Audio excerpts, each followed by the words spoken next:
Afaka isika amin'ny fanatitra sy ny fahafolon-karena ary ny vakitenin'ny soratra masina izay vao novakiana tamintsika teo. Araka ivavaka itsika ary. Anao Jehovah ho ny dera. Anao ny haja sy ny voninahitra. Hatramin'ny taloha indrindra ka ho mandrakizay. Fa ho an'ilay zanak'ondry miperaka ao kavananao kosa anie ny saotra, ny haja sy ny dera sy ny voninahitra hatramin'ny taloha indrindra ka ho mandrakizay. Misaotra anao indray raha eo noho ny fitahina sy ny fanambinana nomenao anay nandritry ny herinandro, nahafahanay nitondra indray ny fanatitra sy ny fahafolon-karena araka ny baikonao, manao hoe aoka tsy sisy eo foana anatrehako nareo, fa aoka samy mitondra araka izay zakanareo avy, araka ny fitahina sy ny fanambinana izay nomenareo, izay nomena anareo. Ka dia indreto izay fiangonana Tompo, nitondra izany fanatitra sy fahafolon-karena sy ireo fanatitra hafa ho fampandrosoana ny asanao araka ny baikonao. Ko dia raha izany mba hanitra kasitrana amin'ny seza findriananao, ka dia ho tahinao ny tokantrano tsiraray avy. Ny sambatan'olona, na kely na lehibe, na mpianatra na miasa, na tsy miasa ka nitondra ny fitahina nomenao, ka dia hovanao ny varavaran'ny lanitra. Androtsanao fitahina feno ambiampy amin'ny vahoakanao. Sinao teny mafy ny valala, tsy hanimba ny fidiram-bola anay ka dia havanim-bozy ataonay rehetra. Eny fa na dia tsy manana fidiram-bola aza dia ho ambinina sy ho tahinao. Dia mitondram-bavaka izay ho ny voakanao izay tsy mba nanan-katolotra indray Tompo tamin'ity herinandro ity, ka mba ho tahinao amin'ny herinandro vaovao indray, ka mba hitondra mpifaliana ho anao, ka dia handray fitahina avy aminao indray. Dia mitenena ary amin'ny alalan'ny vakitenin'ny soratra masina fa mihaino indray izay, ny anaran'i Jesosy. Amen. Lasantsika ary mba hamonjy toerana.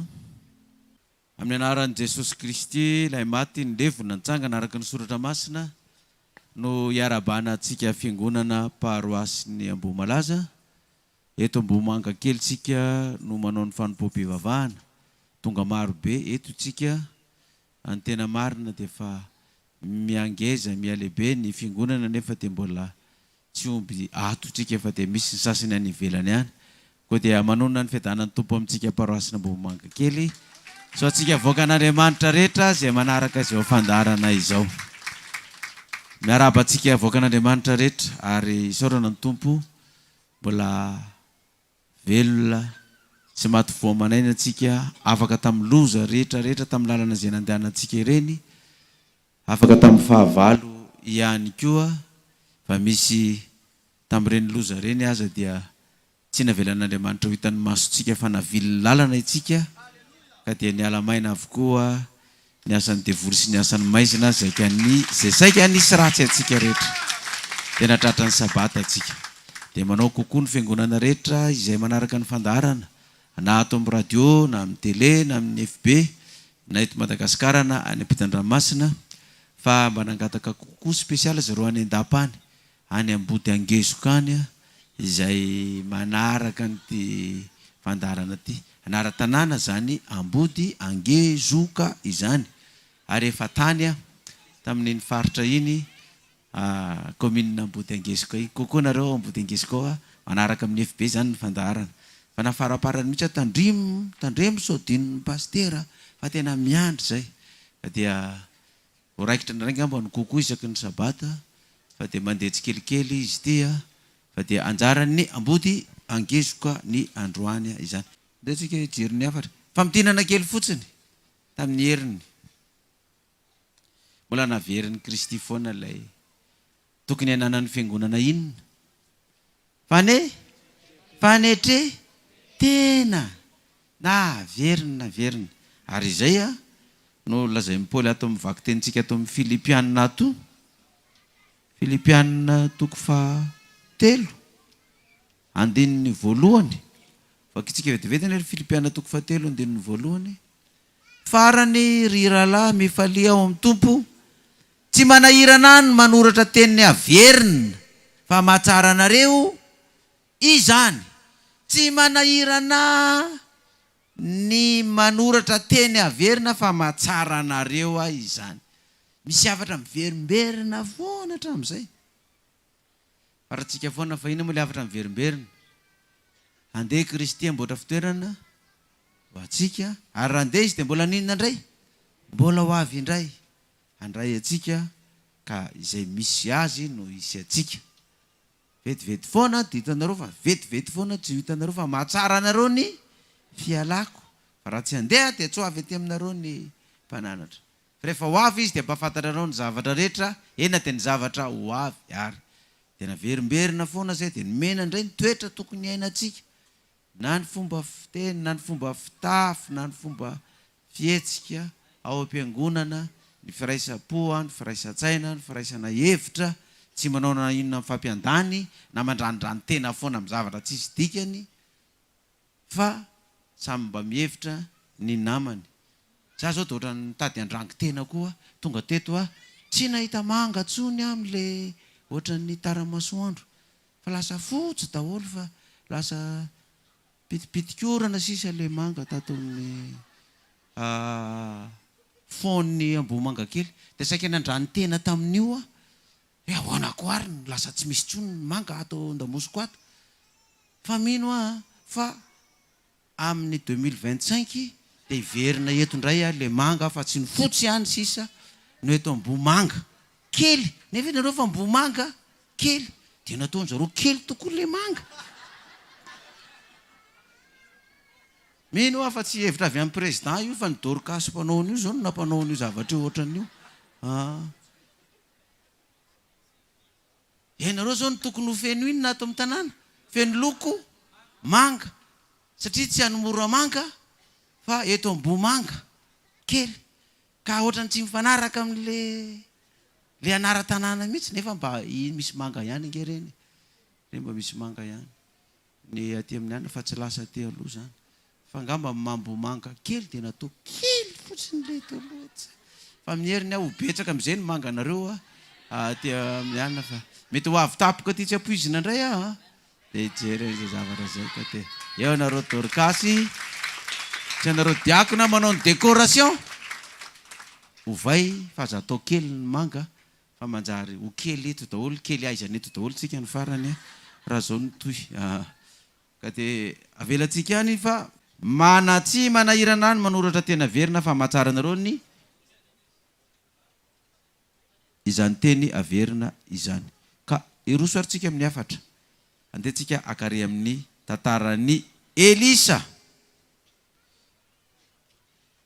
Tantaran'ny Elisa no resantsika. Iza moa ty Elisa ty?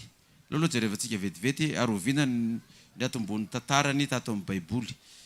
Elisa dia ao amin'ny mpanjaka voalohany toko fa 12 sy 19 no miresaka azy. Mpanjaka voalohany toko fa 7 andiny 12 sy 19. Ny mpanjaka toko fa 7 dia miresaka hoe nandosirany Eli nakany anefitra sy ny nision'Andriamanitra taminy tao Horeba, ary nanendrena ny Elisa handimby azy. Eli dia mpaminany anankiray izay nanao defi tamin'ny mpaminany Bala, nisy hatrany amin'ny 50 lahy ny mpaminany Bala izay fanao defi tamin'ny Eli. Ka rehefa tsy namaly n'Andriamanitra ny Bala dia nibaiko ilay vino ihany daholo reo mpaminany 50 ireo. Rehefa nenon'izay ny vadin'ny mpanjaka Ahaba Jezebela dia hoe dia mahita ny valifaty politika ianao ry Eli mpaminany, fa dia ataoko tapaka koa ny lohanao tahaka an'ireo mpaminaniko ny vononao rehetrarehetra reo. Izy dia vadin'ny mpanjaka Jezebela ty dia lasa nandositra Eli.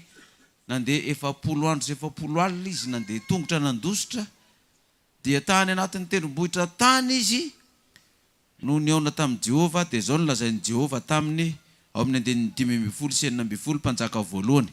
Fa hoy Jehova taminy, mandehana miverina any amin'ny alenao ho any amin'ny efitra Damaskosy, ary rambiany ianao dia hosoro Hazaela ho mpanjakan'ny Siria.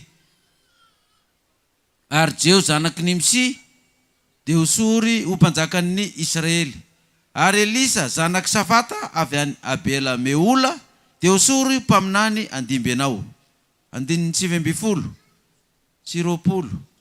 Ary niala teo Elisa ka nahitany, ary niala teo Elia ka nahitany Elisa zanaky Safata zay nampiasa omby 420 mikambana tsororo avy fa izy teo miroa farany indrindra ary Eli nandrosona anatiny azy dia nanipiny kapotiny anarona azy dia natao ny ombiny izy ka niazakazaka nanaraka ny Elia ary niteny izy hoe masiny ianao avelao aho anaraka anao ary izy tamin'ny mandehana miverina fa maninona anao moa dia niverina ala taminy indray izy ka naka ny ombiny roa mikambana dia namono azy ary nandrahoiny tamin'ny hazo fiasan'ny omby ny henany ka nomen'ny olona dia nihinana ireo ary niainga izy ka nanaraka ny Elia dia nanompo azy.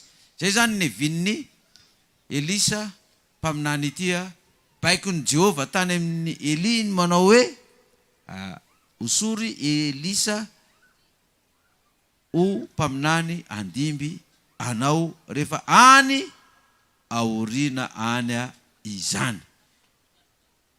Zany hoe Elisa zany tsy izy no nanatona ny Eli hoe mba ataovy mpianatra ao nataovy mpaminanynao fa baiko mihitsy hoe io Elisa io no ataovy anaraka anao andimby anao araka mibaikony Jehova dia nifankahita tokoa izy dia natao tokoa izay fanosorana izay.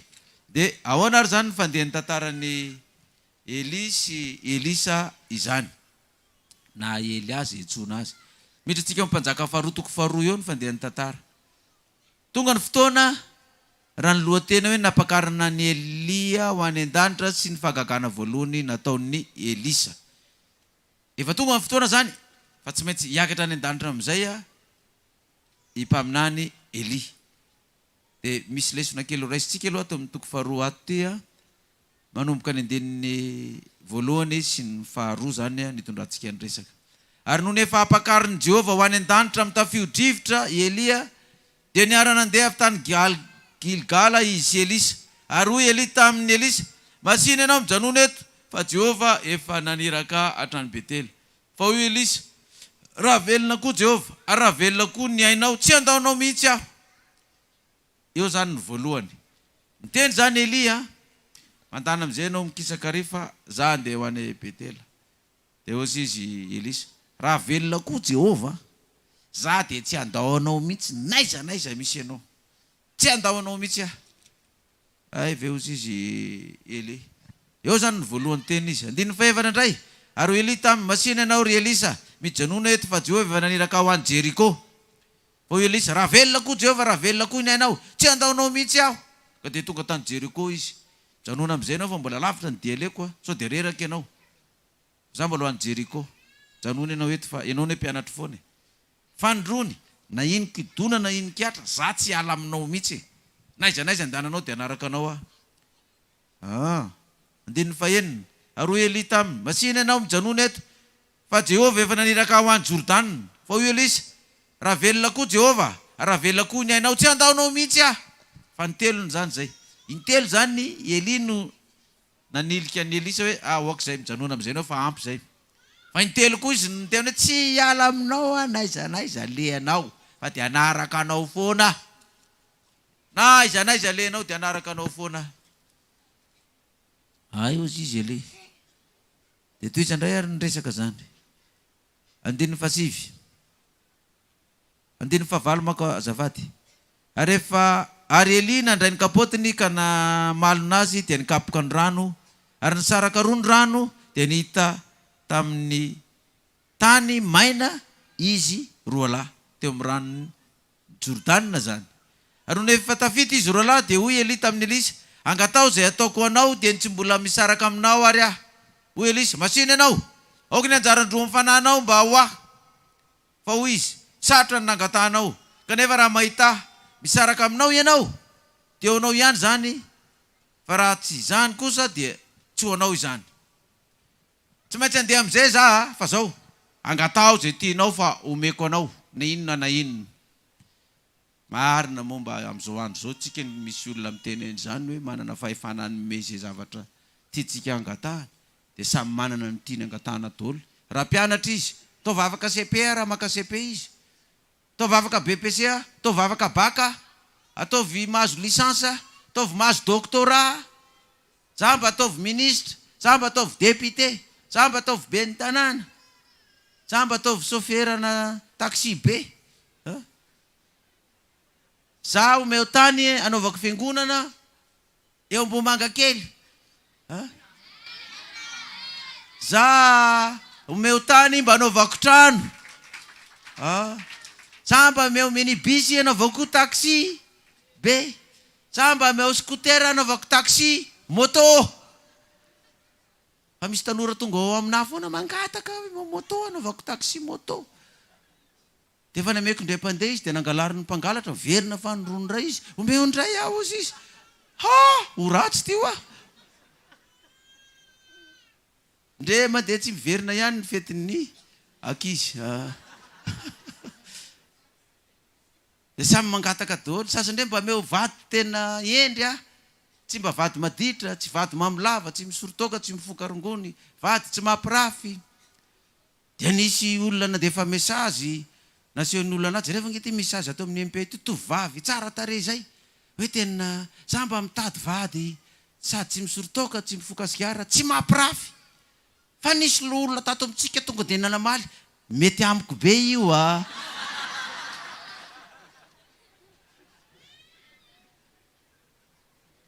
Zany hoe raha vao mangataka zavatra amin'ny olona anankiray zany ny olona dia zao. Zay tiany azy ny tena tonga dia angatahany. Ny azy zay tiany angatahany, zay mifanandrifindrify. Raha ny ambanivohitra izy meo tanimbary raha ny ambanivohitra izy sakany mba tsy angalariny dalony ny ombo zay tandrifindrify azy eo. Dia zay no angatahany za. Fa ny Elisa zay ve ny nangatahany. Ao nozy izy omeo anjara roa amin'inona amin'ny fanahanao Zala nisy mpianatra nanontaniana rehefa lehibe anao inona no ataonao. Toy ny anankiray za anao dokotera, za anao ingénieur, za anao chauffeur, za anao ministre, za anao an'izao. Dia nisy mpianatra anankiray zay. Ary alahy mba anao iny alahy rehefa lehibe. Za anao pasteur. Dia meme daholo le mpianatra rehetrarehetra. Le riony mba anao pasteur. Izy ihany nangataka ananao hoe za anao inona pasteur. Fa sisan'izay tsisy nanao hoe za anao diakona, za anao loholona, za anao samaritanina. Izy ihany mba niteny hoe za anao pasteur. Ohatran'ny Elisa zany. Hoe mba omeo anjara roa amin'inona amin'ny fanahanao Solomona koa nitenen'i Jehova, angatao zay tianao fa omeko anao. Dia Solomona tsy nangataka vola mankarena na ho resin'ny fahavalo, fa omeo any fahendrenao. Mba hitondrako ty vahoaka ty fihina mo ny fahaizako sy ny fahalalako. Za tsy manana diplôme ambony be ka hitondra firenena zany. Fa dia omeo na ny fahendrenao toy izy Jehova. Satria fahendrena ny nangatahanao tamiko, dia omeko anao na dia tsy ngatahanao aza. Omeko anao ny fahendrena, omeko anao ny arena, omeko anao ny vola be, omeko anao na dia tsy nangatahanao aza. Satria fahendrena nangatahanao tamiko. Dia mba izany. Rehefa mba mangataka amin'Andriamanitra koa tsika. Za Andriamanitra tsy angataka aminao scooter, marina fa scooter anaovana taxi moto zao ny tena ilaiko. Za Andriamanitra tsy angataka aminao taxi be, marina fa taxi be ny tena ilaiko. Za Andriamanitra tsy mangataka aminao hoe omeo trano, nefa fantatrao fa mila trano. Fa zao fahendrena ny meo na anjara roa amin'ny fanahan'ny Eli. Ka Eli moa tsy eo tsony. Hoe mba farafaratsy mba meo anjara roa amin'ny fanahan'ny pasteur Mahiolona. Ka dia ao anatin'ny 520 taona koa dia mba havita fitoriana manerana zao tontolo zao Dia raha anjara roa zany fa nahazonao avy amiko dia tsy 520 taona fa 12 taona fotsiny. Dia efa matetin'ny inona ianao zany. Zao tontolo zao. Ao zany pasteur Celestin. Tena tsara zany hozy izy pasteur Celestin. Mba omeo roa. Fa tsy hoe korony angatao zay tianao dia tonga ianao angataka anao. Omeo taxi be pasteur Mahiolona. Omeo trano pasteur Mahiolona. Omeo saron-doha pasteur Mahiolona.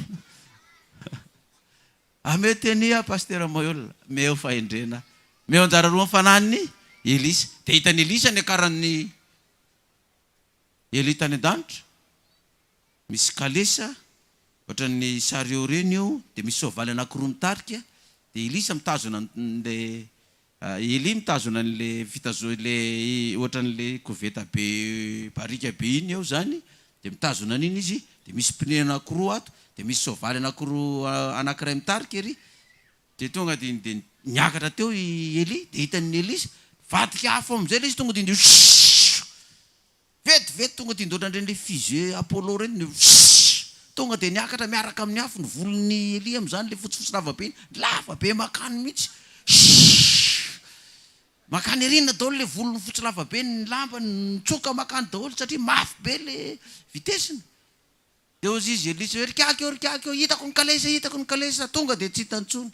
Dia nalatsany ny kapotin'ny Elia dia tonga dia inona lain'ny Elisa dia tonga dia nipitany rano ny Jordana izy nikapohany rano. Aiza ny Andriamanitra Elia ozy izy. Tonga dia nisaraka koa le rano nipitahany zareo teo iny dia lasa amin'izay izy. Dia eto amin'ny toko faharoa amin'izay nanao fakagana voalohany amin'izay i Elisa. Inona fakagana nataony voalohany indrindra dia ilay rano izay tsy mahavananaka. Fanjaka faharoa toko fa 7. Ary hoy ny mponina tamin'izany tanàna izany tamin'ny Elisa, masina ianao tsara toerana ty tanàna ty tompoka arak'izay hitanao azy. Saingy ratsy ny rano ary tsy mba mahavananaka. Dia ozy izy eo amin'ny andininy faharoa dia nivoaka nakany amin'ilay andininy 2:20. Fanjaka faharoa toko andininy 2:20. Ary nivoaka nakany amin'ilay nandohan'ny rano izy dia nanipisira taoka nanao hoe zao nolazain'i Jehova, efa mahatsara ity rano ty aho, tsy isy fahafatesana na tsy fahavonona nanaka intsony iseho eto. Ka dia tsara ny rano mandraka androany araka ny teny nataon'ny Elisa. Zay fakagana voalohany nataony.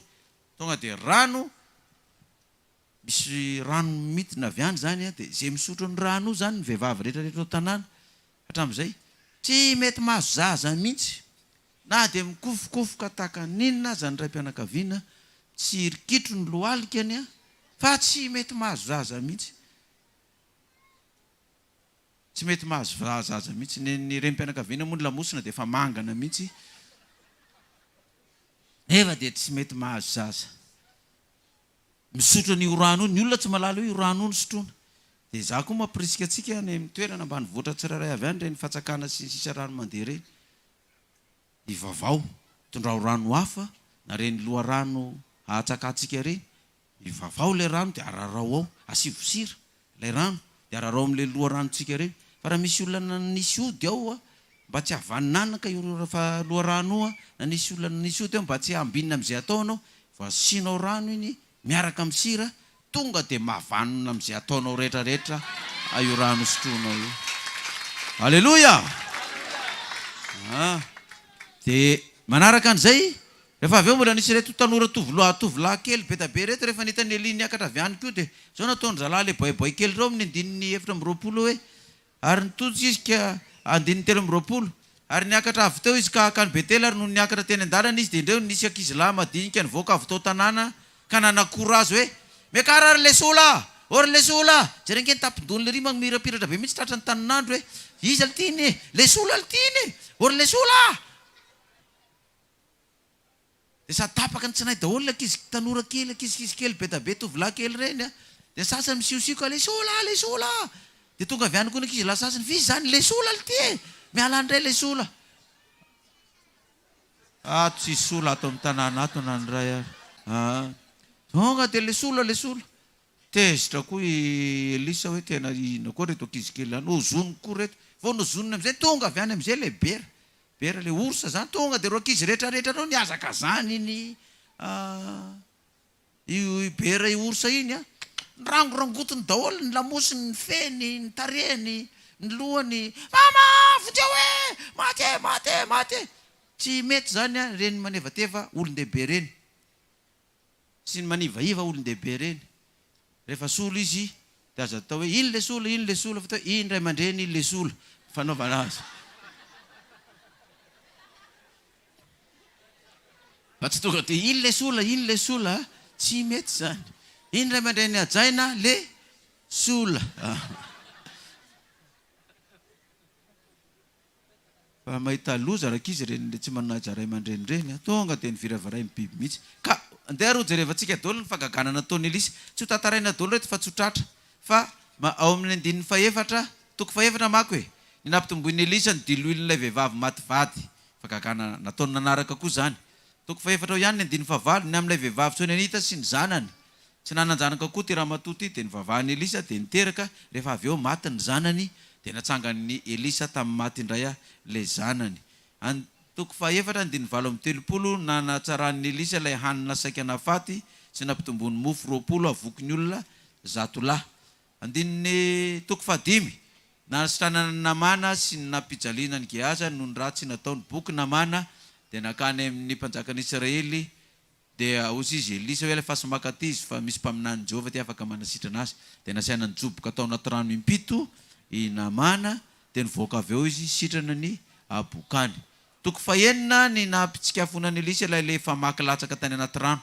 Famaky vy ngeza be iny milatsaka ny anaty rano tsy vitan'ny siansa zany a.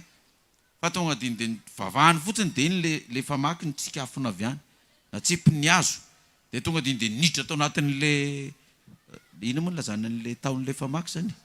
Zaran'iny le famaky tao anaty rano niakatra avy any tonga dia nitsofoka ao anatin'le zaran'le famaky. Tsy vitan'ny siansa zany a. Tsy vitan'ny zarany ainy zany.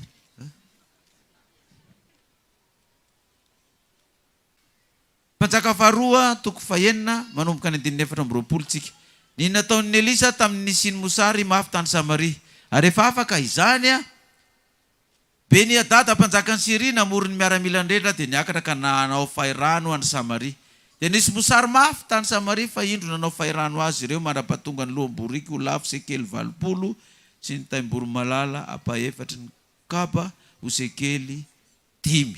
Zany hoe ataontsika hoe loam-boriky anankiray zany a raha ny vidiny tokony hoe raha amin'izao fotoana zao zany a ataontsika hoe 75,000 ny vidiny loam-boriky iray zany.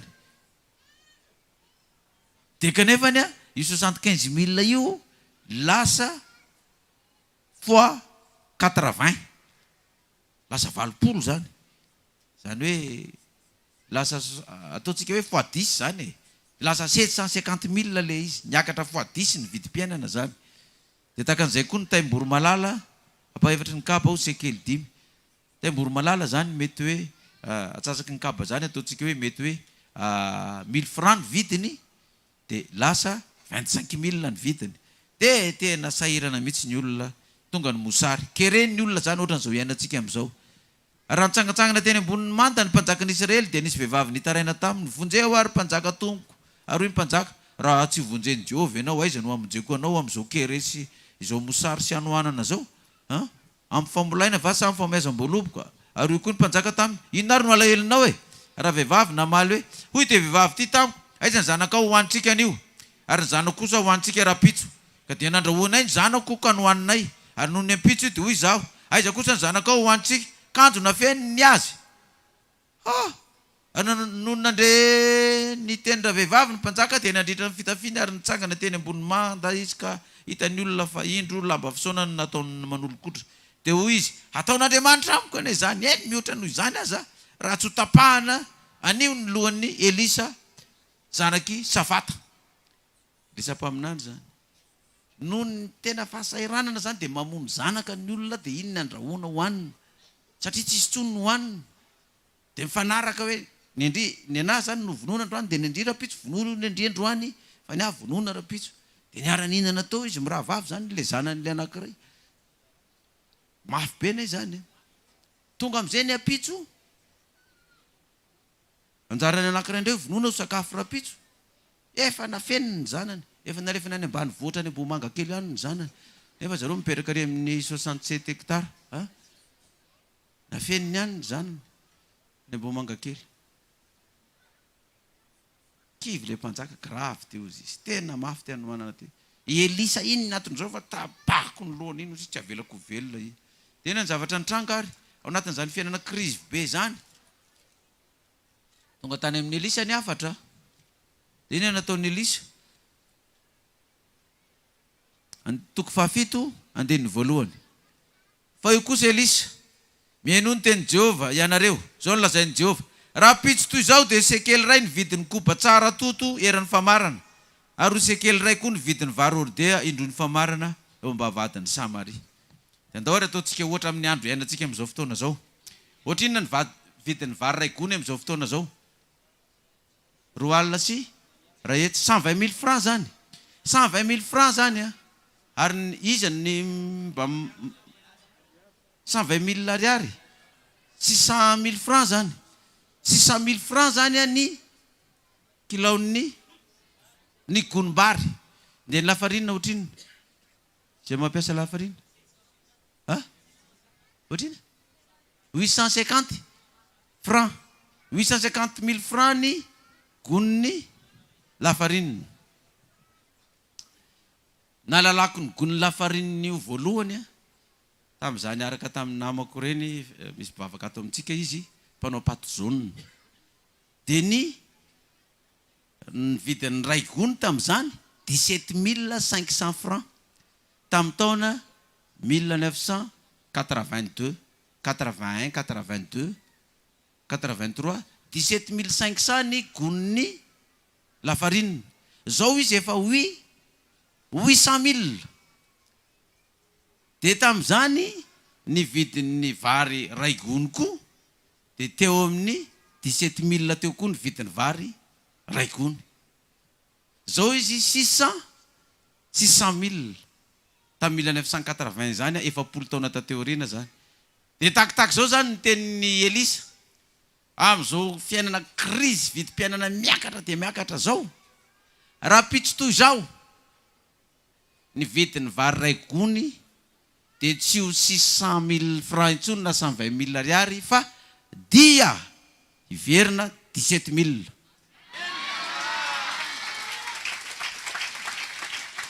Vary ray gony fa tsy hoe ray kilao ny lafariny ray gony tsy ho 800 000 intsony fa iverina koa 17 000. Ny lasantsy amin'izao fotoana zao 20 000 mahery, gasoil fa 19 000. Fa tamin'ny andronay tamin'ny 1984-85 raha tokony tena tadidiko tamin'ny 91 tamin'ny 91 ny zavatra teny amin'ny arkady efa navidy tôbila anankiray nanao taxi be anosy akatso fa ny litre ny lasantsy 120 ariary na 600 francs. Ny litre ny lasantsy 600 francs. Raha pitso toy zao zany dia iverina 600 francs ny litre ny lasantsy.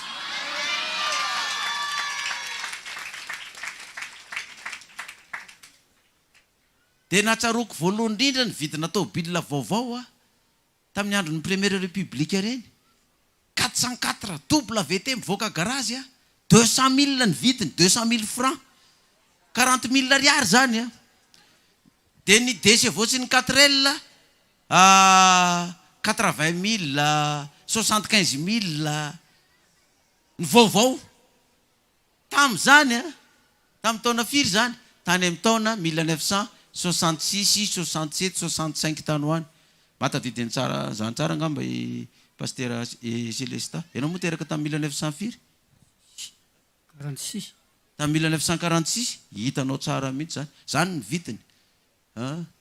Bisikileta vaovao 4 000 francs fa tsisy mavidy tsisy mavidy zany tôbila 200 000 zany tsy nretraretra mavidy an'izany.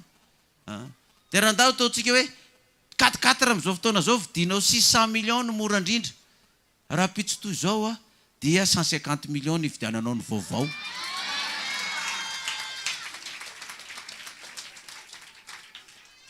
Ohatrohatr'izany zany ny resaka tamin'izany ohatrohatran'izany amin'izao fotoana zao anao mividy Adidas mividy kiraro tsara be efa 700 000 sa 80 000 fa za tadidiko tsara kiraro tena tiako mihitsy tamin'izao mbola tanora tamin'ny 17 taona teo Drig le kiraro Drig le avo be reny zany ny talohany reny lamaody taminay miaraka amin'ny patte d'éléphant fa ny vidin'le kiraro tamin'izany 7500 8000 9000 zay ny vidiny tamin'izany 7500 francs fa tsy ariary dia 8000 francs ny vidiny tamin'izany tany 1977 78 tany hoany zany fa mitsiriritra fotsiny ianao makany amin'ny analakely mijery an'le magasin bata misy an'le kiraro mandalo fotsiny dia mamaky olitra zao rovina vao avidy an'io sady lasa mandeha fa nahazo tamin'izay.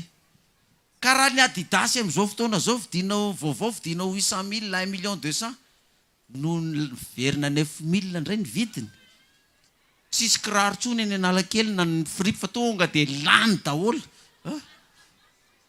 Ohatrohatr' izany le izy. Ny menaka zao ohatrina ny litra.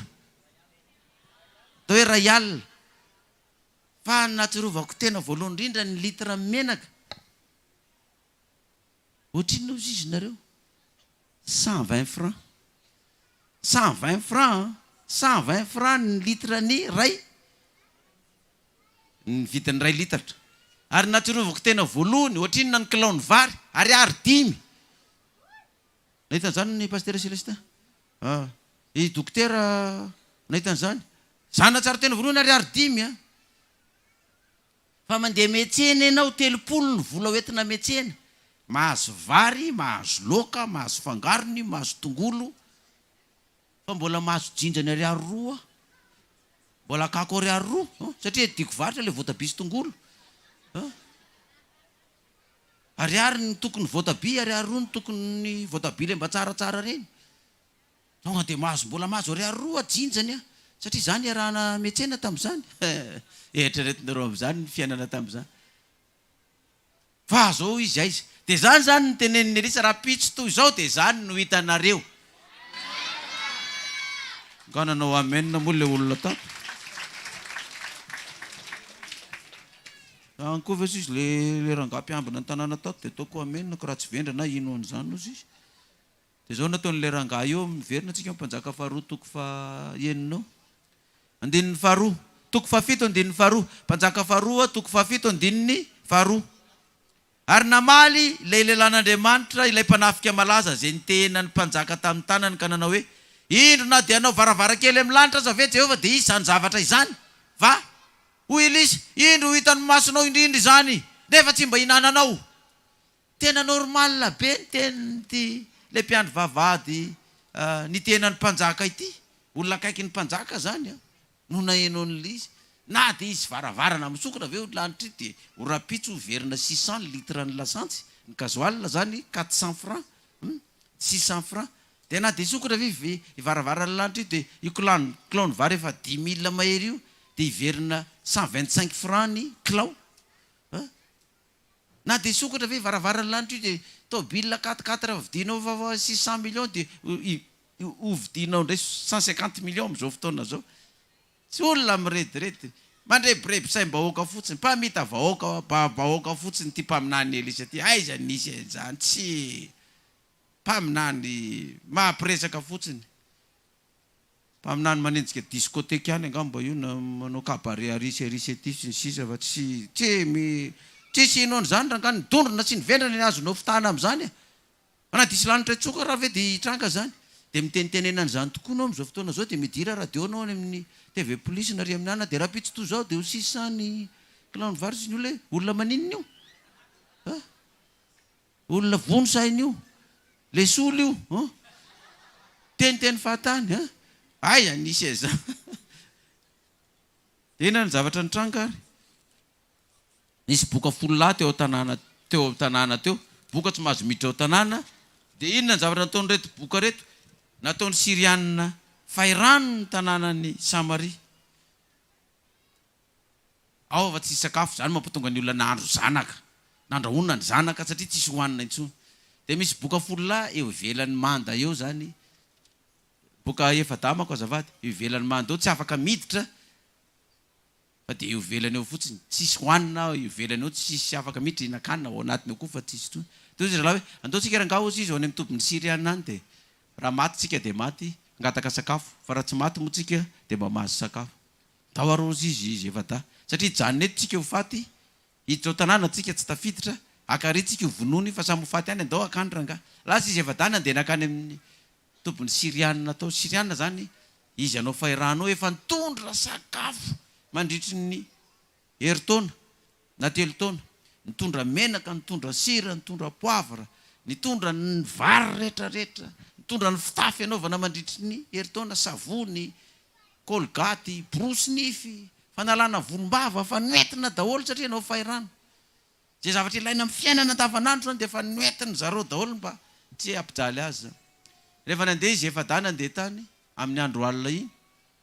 Nataon'i Jehovah feona soavaly sy feona migy sy feona camion sy feona tanky be da be dia tongotry n'izy efa dany azakazaka na ianao n'iny le maramila to manafika ny rosianina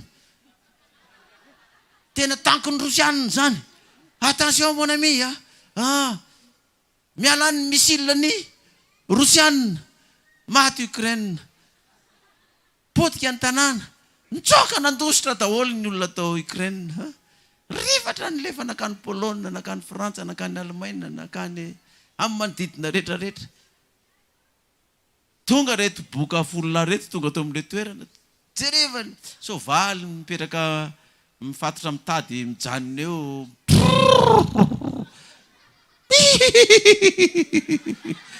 zany ny soavaly hitany teo jerevana io ny vary firigony kalitsinjo io efa miparitaka eny daholo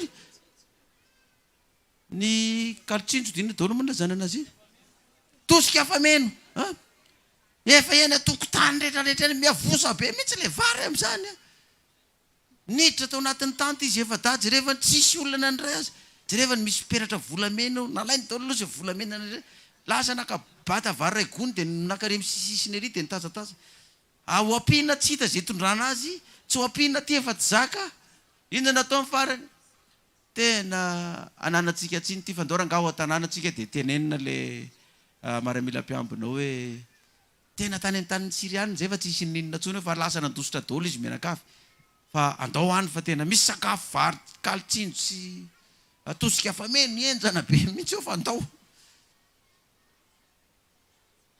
nandondona ny vavady am'izay zalahy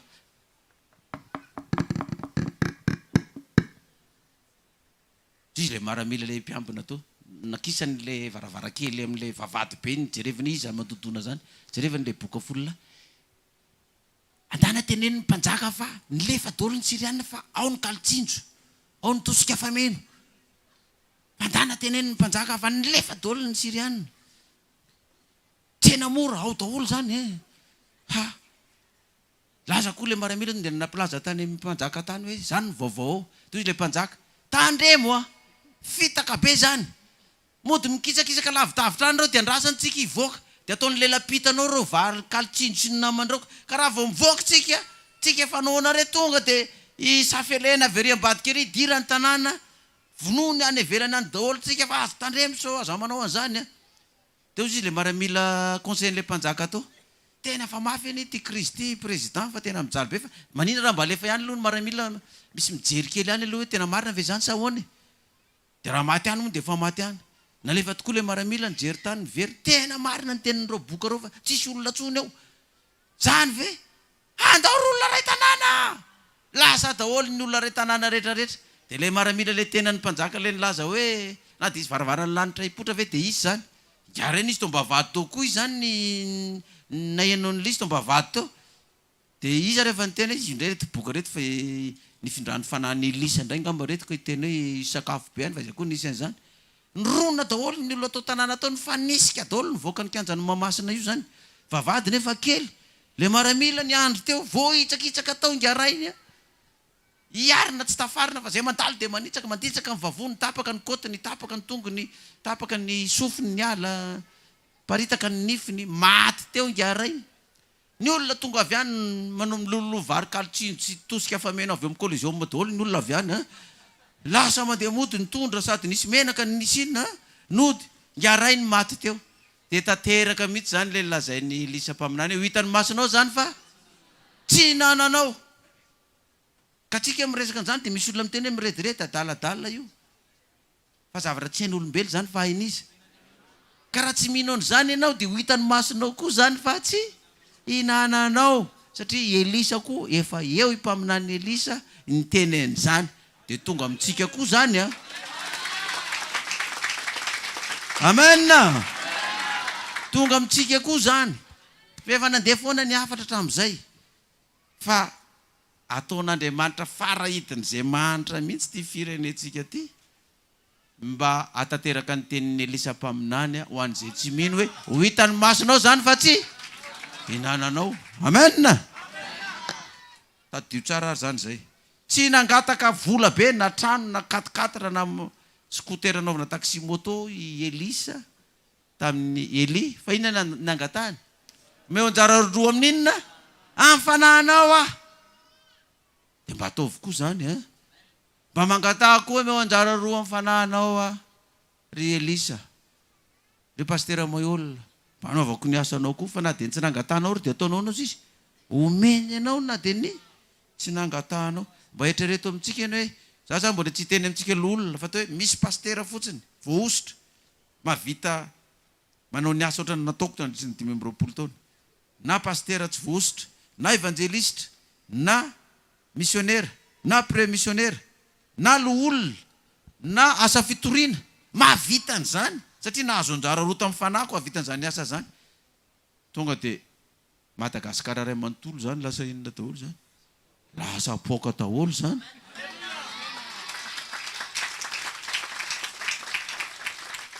dia mety hisy teny sasany dia lasa maro anisa indray nge zany tsika dia tsika ve dia maro anisa noho ny Rosiana tsika ve dia maro anisa noho ny Frantsay tsika ve dia maro anisa noho ny Amerikana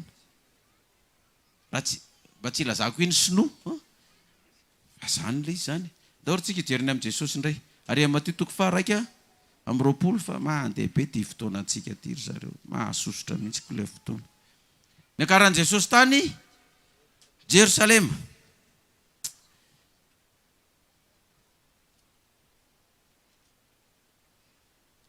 ovakitsika ty perikopantsika ty ao amin'ny Luka 7:20 ny mitovy aminy fa ny tiako ovakina fotsy ato mitoko 2:20 dia ilay 9:7 9:7 sy 9:7 anaiky ampiasa vahoaka dia namelatra ny lamba ny teny an-dalana ary ny sasana napakaratsakazo dia nahahany teny an-dalana koa izany ary ny vahoaka izay nieloha azy sy izay nanaraka azy dia niantso hoe hosana ho any zanaky Davida isaorana ane izay avy amin'ny anaran'i Jehova hosana amin'ny avo indrindra dia andeha arytsika toko sy ny diny mitovy amin'io fa misy voalazan'ny Matio mafezabezatra kokoa ny amin'ny Luka 7:20 andininy 4:20 ka hatramin'ny 4:70 Luka 7:20 andininy 4:5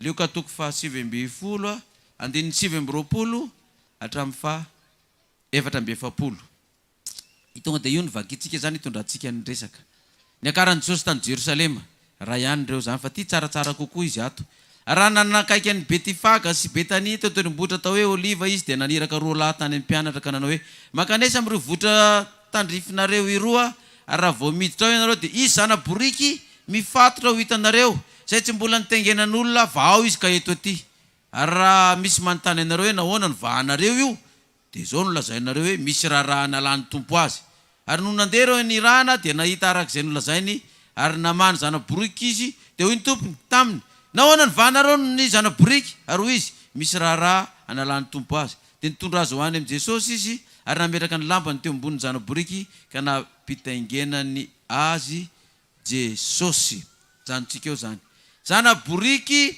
mifatotra ho hitanareo zay tsy mbola nitengenan'olona vao izy ka eto aty zanaboriky tamin'ny andron'i Jesosy moa mbola tsisy fiarakodia firy ny tongony boriky firy 7 sarina fiarakodia zany io zanaboriky zay mbola tsy nitengenan'ny olona zany hoe fiarakodia mbola WT io no hitengenan'ny Jesosy fa tsy hoe zanaboriky efa mikotringa na zanaboriky efa marary kiborino hoentina dia raha manontany anareo ny tompony hoe fa manino ny ty no avoakanareo atao amin'ny garazy ato ty tôbila anay vaovao ty dia tena hoe misy raha ilan'ny président azy dia nataon'ny mpianatra tokoa izy io le tôbila WT tonga dia nalainy amoaka azy izy tao amin'ny garazy fa hoany tôbila io fa voalonga ny vidin'io mbola tsy voaloka ataonareo ina no avoakanareo misy raha ilan'ny président azy ve ozy izy le tompon'le président ny milasy bon oeto tsy maninona sao dia mba mahazo aferaferany amin'ny président koa rehefa tonga amin'ny fotoana so mba mahazo manondrana volamena antsokotsoko karaha tratra dia teny amin'ny président hoe zange nanomen'le boriky vaovaonao iny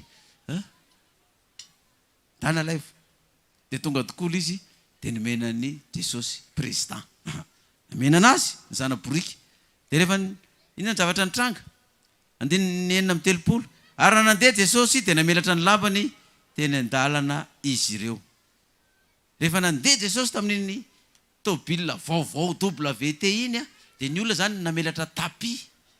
Namelatra tapi ny olona andanan'ny Jesosy. Tamin'izany moa zana-boriky ny fiarakodia. Dia zany ake mampitonga an'ireny président ambony be sy ny namany reny rehefa andeha izy hiditra amin'ny lapa na misy toerana andany dia asiana tapi rozy. Fa ny antsika tapahinina moa ny antsika. Tapahinina ny antsika. Manga. Ny antsika manga zany ny andanana. Dia iny Jesosy mandeha amin'ilay tapi zany mitangina zana-boriky zany. Dia ina ny zavatra nitranga? Andiny vita amin'ny 30. Ary rehefa nanakaiky izy ka tonga teo ampidinana ny tendrombohitra Oliva dia nifaly avokoa ny mpianatra maro ka nideran'Andriamanitra tamin'ny feo mahery noho ny asa lehibe rehetra izay efa hitany. Rehefa nanakaiky izy ka tonga teo ampidinana amin'ny tendrombohitra Oliva dia nifaly avokoa ny mpianatra maro ka nidera. Zany hoe tonga amin'ilay toerana efa misy vahoaka miandry izy zany. Ohatra ny makamaka sary zany tsika hoe efa feno coliseum. Dia nidina avy any amin'izay zany isika dia mandeha tapi manga. Dia io tsika ilay miorakoraka be daholo ny vahoaka rehetrarehetra faly be daholo. Fa misy mivotony nanginy mahita an'ireny.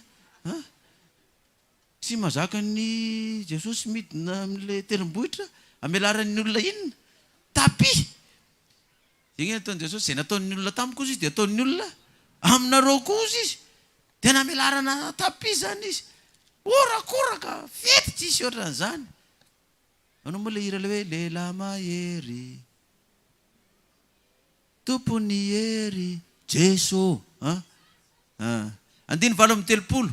Dia ina nataony raha olona niorakoraka reo ka nanao hoe isaorana ny mpanjaka izay avy amin'ny anaran'i Jehova, fiadanana any an-danitra ary voninahitra amin'ny avo indrindra. Isaorana ny mpanjaka izay avy amin'ny anaran'iza? Izay avy amin'ny anaran'i Jehova. Zany io zany tsy mpanjaka avy amin'ny olona, amin'ny anaran'ny olona, fa avy amin'ny anaran'iza? Jehova. Io mpanjaka, io président io zany. Président avy amin'ny anaran'ny Jehova. Mena voninahitra Jesosy. Alleluia. Fa be be zany ny président na mpanjaka avy amin'ny olona. Fa ity président anankiray ity dia avy amin'isa ozy izy? Avy amin'ny Jehova. Dia niorakoraka ny olona. 9:30 amin'izay ilay misy niakatra ny nangany amin'ny 9:30 ity. Fa ny fariseo sasany izay teo amin'ny vahoaka nanao hoe mpampianatra ao, raha rao ny mpianatra ao. Fa izy namalika nanao hoe lazaiko aminareo fa raha manginy iareo dia ny vato no iantsoantso. Raha manginy iareo dia ny vato no iantsoantso. Mpanginireo fa manahirana amin'ny fitondram-panjakana, manahirana amin'ny Kaisara sy Pilato. Ka ny vahoaka ny raharahan zany. Vovoaka ny vahoaka na ninona. Orakoraka be daholo. Izy moa ny fariseo mpitandrina ny andro inona? Sabata. Mihinana kisoa ny fariseo sa tsy mihinana? Tsy mihinana izy. Ny fariseo ve nanaiky an'i Jesosy ho président sa tsy nanaiky? Tsy nanaiky izy. Fa i Kaisara ny azo nataony inona? Président. Kaisara mihinana kisoa sa tsy mihinana? Mihinana. Misotro toaka sa tsy misotro? Misotro divay sa tsy misotro? Iny eken'ny fariseo jiosy mivavaka amin'ny andro sabata. Fa izy tsy nanaiky ny io Kristy io. Attention manami. Raha manginareo dia ny vato no iantsoantso. 9:20. Raha nanakaiky izy ka nahita ny tanàna. Raha nanakaiky izy ka nahita ny tanàna. Izy ny hoe raha nanakaiky izy ka nahita ny vahoaka na nahita ny mpianany. Fa hoe nahita n'inona ozy izy? Ny tanànany dia nitomany azy. Ka nanao hoe raha mba nahafantatra mantsy ianao na dia amin'ity andro ity aza izay momba ny fiadanana. Fa ankehitriny miafina masonao izany. Mahagakana izany. Ianao veranga efa nomena tômôbila WT ny tengenanao mbola tsisy nitaingina io, ianao nitaingina an'io voalohany. Dia amelaran'ny olona lampa dia ny olona fa mifalifaly miorakoraka fa dia hoe ity ny mpanjaka avy amin'ny anaran'iza? Avy amin'ny anaran'i Jehova. Nitomany garainy. Tsy hoe ranomasom-pifaliana fa izy ilay mpanjaka. Tomany izy. Dia ilay olona manaraka an'ilay ampondra iny nijery anazy ohatr'izao ilay garde du corps zany. Inakory mampitomany amin'ny président zany. Dia ny olona any an-dalana miorakoraka sady miorakoraka sanao ny avy indrindra. Ranomasom-pifaliana io e. Ranomasom-pifaliana io e. Ozy izy ny olona sasany. Dia ozy koa ilay Dorcas sy ny namany ireny nahita anazy nitomany.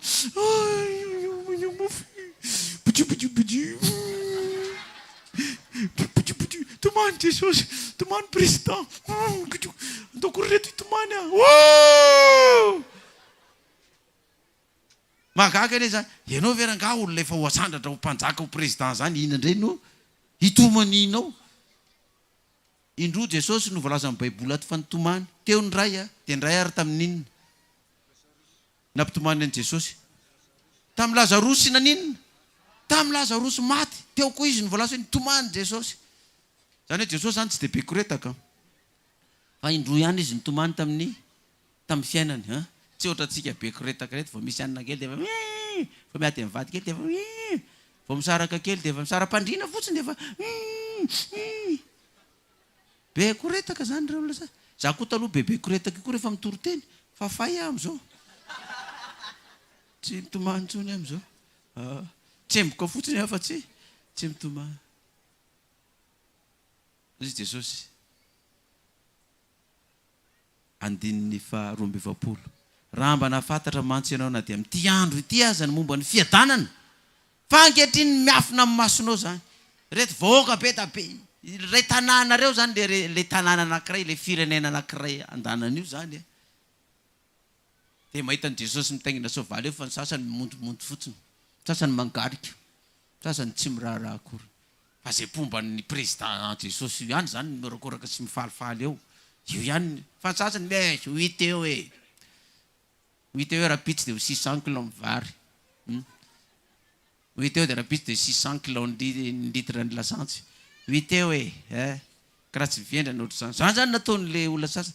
Raha mba nafantatra moa ianao izy ny fiadanana. Raha mba nafantatra mantsy ianao na dia amin'ity andro ity aza zay momba ny fiadanana. Fa ankehitriny miafina aminao izany. Zao no lazaina azy eo Matthieu 7:20. Matthieu 7:20 andiny 7:30 7 hatramin'ny 7:30. Matthieu 7:20 andiny 7:30 ka hatramin'ny 7:30.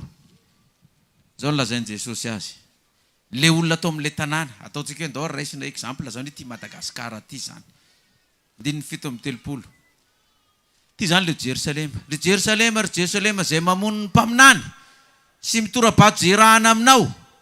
Impiry amono ta anangonanao, anangona ny zanakao tahaka ny fomban'ny akoho zanany eo ambanin'ny elany. Fa tsy mety ianareo. Indro avela ho laonony ianareo, ho anareo ny tranonareo. Fa lazaiko aminareo hatramin'izao dia tsy hita tokoa ianareo mandra-pilazanareo hoe isaorana izy avy amin'ny anaran'i Jehovah. Ry Jerusalema, ry Madagasikara, Jerusalema ny kapitale, ry Tananarivo, zay mamono ny mpaminany sy mitorabato zay rahanao aminao. Izy moa mamono mpaminany sy mitorabato zay rahanao. Reo fariseo mpanora-dalàna sy ny mpisorona le nanomban'i Jesosy tamin'ny azy fijaliana zany. Le mpitondra fivavahana mihitsy zany io, tsy mino an'i Jesosy io. Tsy manaiky an'i Jesosy ho mpanjakany io fa ny azy aleo no inona. Aleo ny azy Kaisara ny mpanjakany fa tsy mila an'izany Jesosy zany. Zay fa olona mpaminany sandoko zany mpamitaka zany. Ry Jerusalema zay mamono ny mpaminany. No vonoina arabaky teny mihitsy Jesosy. Zay ny torabato zay irahana ho aminao. Ina moa ny torabato? Alefa daholo zao fanaritsina rehetrarehetra zao. Alefa daholo zao fiampangana lainga rehetrarehetra zao. Zay le torabato nefa tsy hoe kory dia torabato arabaky teny izy dia mitorabato e. Tsika amin'izao fotoana zao angamba misy mitorabato zany intsony fa dia mifanaratsy eny fotsiny. Ry Jerusalema zay mamono ny mpaminany. Ry Jerusalema izay mitorabato ny mpaminany. Zara nga tsy mino n'intsony e. Tsy izy tsony fa taloha iny no izy fa zao iny efa tsy izy tsony iny e. Za koa tsy voatery anaraka an'izay baiko n'iny e. Fa ny any ihany nataoko hoe samy menon'Andriamanitra ko samy vavaka amin'Andriamanitra ka ahoana zany. Zany daholo le torabato natao tamin'ny mpaminany sy ny olona niraha. Impiry aho ny tanangina anao. Ny zanakao tahaka ny fanomban'ny akoho zany eo ambany elany fa tsy mety anareo. Indro avela ho laoniny ianareo. Fa lazaiko aminareo hatramin'izao dia tsy hita tokoa ianareo mandra-pilazanareo isaorana izay avy amin'ny anaran'i Jehovah. Mamono ny mpaminany, mitorabato ny mpaminany. Amarana antsika azy miverina reny Luka 7 tsika satria tapitra sady ny fotoana tsy maintsy hijanona. Luka 7. Luka 7 misy 7:20. 7:20 andininy 13 ka hatramin'ny 14. Luka 7:20 andininy 13 ka hatramin'ny 14. Atomboka amin'ny andininy 12. Atomboka amin'ny andininy 12. Aranana kaiky izy ka nahita ny tanàna dia nitomany azy ka nanao hoe raha mba nafantatra mantsy ianao na dia amin'ity andro ity aza zay momba ny fiadanana Fa ankehitriny miafina amin'ny masonao izany. Fa avy aminao ny andro izay ananganana ny fahavalonao tovotany manodidina anao. Dia anemitra anao izy ka hanidy anao amin'ny manodidina. Ary hamongotra anao hatrany amin'ny tany mba ny zanaka ao anatinao. Ka tsy havelana izy vato mifanongoy aminao. Ho valiny tsy nahafantaranao ny andro namanginanao. Ho valiny tsy nahafantaranao ny andro namanginanao. Ho avy aminao ny fahavalonao. Andrava ity tanàna ity. Anongana ity fanjakanao ity. Anapotika ity tanàna ity. Anapotika ity fanjakanao ity. Ho valiny tsy nahafantaranao ny andro namanginanao. Zany hoe ho valiny tsy ninonao ny hafatra izay nambara sy ny tenenina taminao. Dia ho avy ireo fahavalo ireo. Andrava ny fanjakanao. Andrava ny tanànanao. Fa raha mba nahafantatra manko ianao ny fiadanana izay efa nilazainy io Jesosy Kristy omenanao. Ny fanambarana ny faminaniana izay efa nambarana io Jesosy rehetrarehetra io. Dia tsy toy izany. Fa impiry moa zaho izy Jesosy. Ny tianangona anareo tahaka nireny akoho manangona ny zanany ambany elany. Fa ny vonoanareo Jesosy. Ny vonoanareo ny mpaminany. Toroahanareo vato ny mpaminany. Nefa mitora-bato azy io dia le jiosy le mpiara-mivavaka aminy eo ihany ny akamaroany. Le olona miantso an'Andriamanitra ihany. Manana ny Abrahama ho rainy sisisa. Io mitora-bato azy io. Io mamono azy io. Fa impiry ny tianangona anareo nefa tsy mety anareo. Ho lao ny tanànanareo. Ho rava ty tanànanareo ty. Noho ny tsy finoanareo. Fa i Kristy dia tsy maintsy ho mpanjaka, ho président araka amin'ny anaran'ilay Jehova ho insoratra aminazy. Amen. Isaorantsika Andriamanitra fa zay ny hafatra tamin'ny tendroany ity aloha fa dia mahereza. Verina foana ny teny. Mahasoanareo ny teny ozy izy ny apôstôly Paoly ny teny averina. Mba hitoerana izany eo amin'ny fanahintsika. Fa ty hafatra ty indray androany. Tsy teny izany natao amintsika fiangonana intsony. Fa nakany amin'ny firenena, nakany amin'ny tanàna. Dia tsika hivavaka ary ho an'ny firenena sy ny tanànantsika. Mba atsiaro ny tenin'i Jesosy. Atsiaro ny namangina an'izao tanàna izao. Ka angataka famindrapo aminy. Mba tsy hatongavan'izany loza izany amin'ity tanàna ity. Mba tsy harava ny fanjakana amin'ity tanàna ity. Satria Andriamanitra dia mahay zava-mahagaga. Fa tsy ny sitrapontsika neno atao fa ny azy. Andeha ary vavaka tsika. Andriamanitra ray eo. Misaotra anao izay nomenao ny hafatra ny amin'ny mpaminany Elisa. Raha isaraka tamin'ny Eli izy dia niteny Eli hoe angatao izay angatanao fa omeko anao fa andeha isaraka aminao. Tsy nangataka vola aman-karena na trano na tanimbary na fiarakodia na katikatara na inona tamin'i Jehova. I Elisa fa nangataka ny mba ananany anjara roa amin'ny fanahiny Eli ilay lehibeany ilay mpitarika azy.